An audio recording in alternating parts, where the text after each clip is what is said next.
So এই হচ্ছে machine. তো এভাবে প্রতিটা কাজ স্টেপ বাই স্টেপ করবেন ড্রাইভিং লাইসেন্স নেওয়ার জন্য।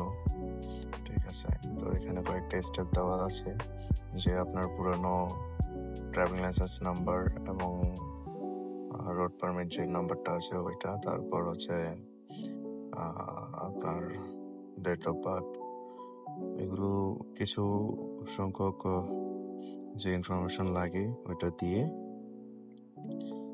আপনি ভেরিফাই করে নেবেন। তারপর হচ্ছে যে এখানে ক্যাশ কালেক্টও করে তারপর কার্ডও পেমেন্ট করা যায়। তো যার যত টাকা ডিউ আছে বা ট্রাফিক ফাইন আছে ওইগুলো পে করে লাইসেন্সের উপর তারপর আপনার এটা রিনিউ করতে হয় আর কি। সো এই হচ্ছে, আমি এখন কার্ড পেমেন্ট করব। তো আমার ছোট ভাইয়ের আপনার ড্রাইভিং লাইসেন্সটা, তো আমি এখন তার টোটাল হচ্ছে যে 840, ভিডিও শেষে অবশ্য সব কিছু বলে দেওয়া হবে যে কীভাবে 840 টাকা, মানে 840 দিরাম, এক বাংলাদেশি আমরা তাই টাকা বলে ফেলি, প্রায় আমরা টাকাই বলে থাকি। যাই হোক, সো এখন পেমেন্ট করে দেওয়া হয়েছে। ঠিক আছে, তো পেমেন্ট করে দেওয়ার পরে আমার ছোট ভাই খুবই উৎসাহিত যে তার আজ নতুন আরেকটি ড্রাইভিং লাইসেন্স রিনিউ করে তার হাতে আসবে। যাই হোক, আমাকে বলতেছে কিভাবে কি এত জলদি আসতেছে নাকি কিভাবে, ওই আসলে ওই বিষয়টা ওর অবগত ছিল না। তো সে জানতো যে এখানে আই টেস্ট করে নাকি রিনিউ করা লাগে। যাই হোক, আমরা এখন অলরেডি পেমেন্ট করে দিছি। তো আমাদের এখানে 2 মিনিটের মতো সময় নেবে। তো 2 মিনিটের ভিতরে আপনার কার্ডটা অটো প্রিন্ট হয়ে আপনার চলে আসবে।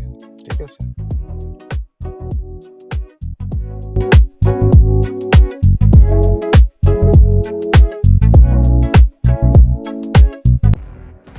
প্রায় প্রিন্ট হয়ে গেছে বলা যায়। এখনই কার্ডটা এই যে চলে আসলো।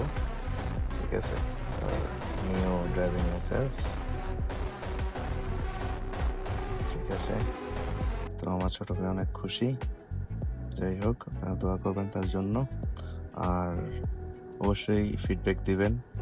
ঠিক আছে, যে দুবাইতে যে এত আপনার টেকনোলজি ফাস্ট, তো সবাই অবশ্যই ফিডব্যাকটা দিয়ে যাবেন, কারণ আমাদের জন্যই দুবাই সরকার, দুবাই গভর্নমেন্ট এত উন্নত মানের টেকনোলজি এখানে আমাদের জন্য দিয়ে রাখছে, আমরা যেন ব্যবহার করে কি সফলভাবে ব্যবহার করতে পারি। যাই হোক, তাহলে চলি আমরা রাশেদ থেকে